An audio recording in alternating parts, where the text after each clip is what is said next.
Bonjour. Alors, vous allez voir un spectacle d'une répugnance sans nom. Une instrumentalisation d'un meurtre. Eux qui dénoncent toujours l'instrumentalisation chez CNews et compagnie, là, ils se sont... Mais alors, ils ont trouvé enfin une victime musulmane. Enfin, ils ont leur victime. C'est une victime d'un musulman qui a été tué par un islamophobe.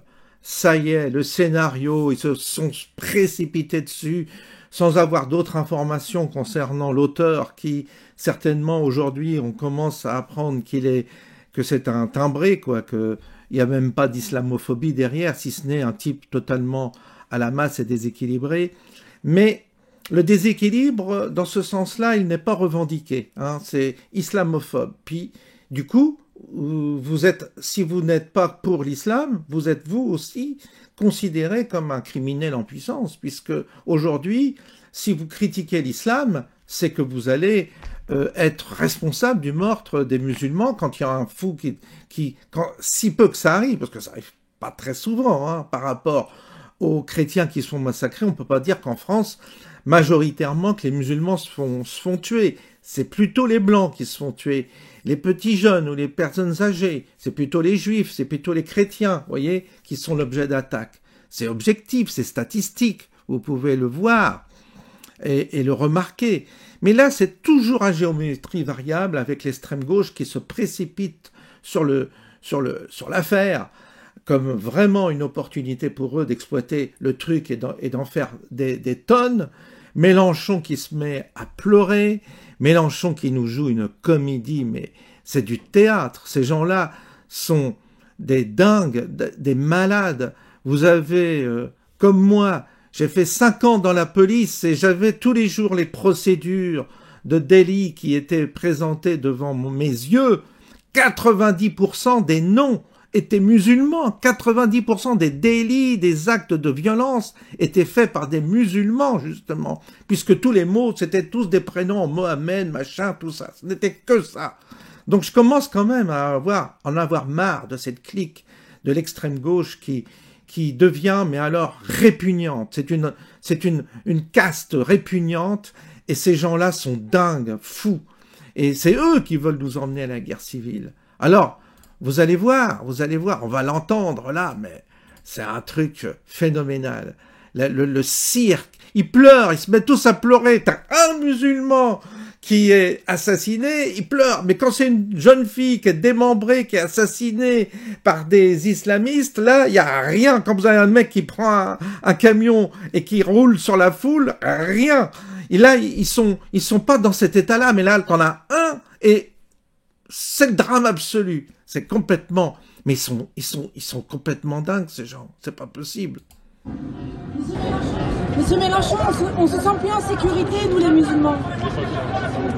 On sort la boule au ventre, on se sent plus du tout en sécurité. Il y a une ligne rouge qui a été franchie, monsieur Mélenchon. C'est certain, madame. Permettez-moi de vous embrasser ou de vous serrer la main. C'est ça.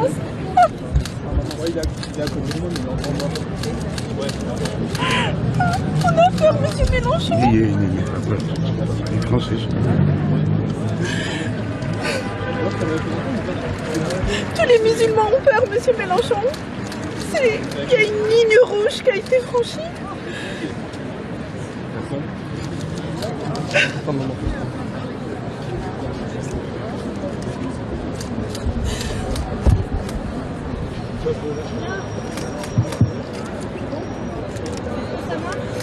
Du sang sur les mains, c'est CNews, c'est Monsieur Bolloré. torchons d'extrême droite. Ils ont du sang sur les mains. L'extrême droite tue. On l'a vu à Nantes avec un adorateur d'Adolf Hitler. On l'a vu avec cet islamophobe qui a tué un homme dans son lieu de culte. Alors mes amis, ce qu'il faut dire aujourd'hui, c'est qu'on ne peut pas compter sur les institutions. La police, la justice véhiculent l'islamophobie et le racisme. On ne peut compter que sur nous-mêmes. Et c'est pour ça que je le dis, je l'assume. Il faut qu'on se défende par nos propres moyens. Il faut constituer partout dans le pays des brigades d'autodéfense populaire. Alors là, c'est quand même très grave parce qu'il appelle à des milices, à constituer des milices. Et donc là, ils agitent, franchement, ils agitent le milieu musulman. Ils agitent évidemment tout un tas de fantasmes de victimes. Ceux qui se complaisent dans la victimisation et tout ça sont prêts certainement à gober ce type du luberlu, ces propos. Et là, c'est direct la guerre civile. Hein. Il suffit que les armes sortent des caves et ça y est, les Blancs se font massacrer. Ils vont débarquer chez News, chez Frontières, et tous ces gens-là vont dégager parce que ils sont devenus hystériques, dangereux, et le pouvoir laisse faire. Pourquoi le pouvoir laisse faire? Parce que ce sont les agents utiles du pouvoir actuel. Ils en ont besoin. Sinon, ça ferait longtemps que ces gens-là auraient été maltraités, enfermés et réduits au silence. Mais évidemment, cette extrême gauche-là, moi je suis sûr que cette extrême gauche-là sert le pouvoir actuel, le pouvoir macroniste, et ça leur permet d'avoir justement des agitateurs qui mettent qui sèment une forme de terreur dans la population, qui est de plus en plus dans l'apathie, dans la léthargie, et ça s'explique parce que les gens ont peur aujourd'hui. Enfin quand je dis le Français a peur, en plus comme il est lâche, alors vous agitez un peu comme ça, il est lâche, c'est sûr qu'ils bougeront pas. Et c'est là que vous voyez la situation, comment elle apparaît. La seule chose à savoir, c'est est-ce que ça va dégénérer, est-ce que ça peut dégénérer ou pas. Je ne suis pas sûr, mais parce que ce n'est que de l'agitation verbale. Je ne suis pas persuadé que les musulmans soient convaincus, soient dupes de ça. Je pense que parmi les musulmans, il y en a qui sont conscients qu'ils sont instrumentalisés et qui ne veulent pas tomber non plus dans ce piège-là parce que ça se retournerait fatalement contre eux.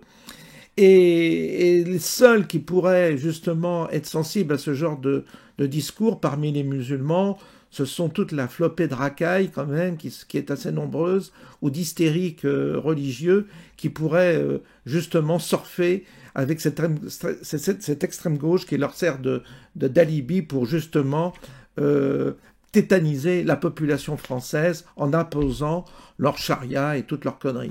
Donc ça, vous voyez, c'est pas gagné non plus la guerre civile, il faut pas non plus paniquer, mais on voit bien qu'il y a quand même des agitateurs qui sont autorisés par les instances officielles, parce qu'il n'y a pas de problème. Et si ces gens-là vont dans les juges les absoudront. Il n'y a pas de souci. Ils ne risquent pas de prison. Il n'y a que la droite qui risque d'aller en prison. Mais eux, à gauche, vous n'irez jamais en prison parce que les juges sont de gauche. Donc, et puis ils auront l'absolution des évêques par-dessus le marché, parce qu'ils sont tous pareils, quoi. Donc, on voit bien que la situation pourrait se dégrader, mais on n'en est pas là non plus. Je pense que parmi les musulmans, je pense qu'il y en a quand même qui sont pas dupes et qui savent très bien que cette instrumentalisation par l'extrême gauche pourrait leur être également préjudiciable. En tous les cas, espérons qu'on arrivera à garder notre calme et à rester vigilant par rapport à ces énergumènes qui effectivement sont là pour agiter, avec évidemment une mauvaise foi épouvantable, avec un cinéma comme on le voit, mais qui pousse même à rire, tellement c'est ridicule, quoi.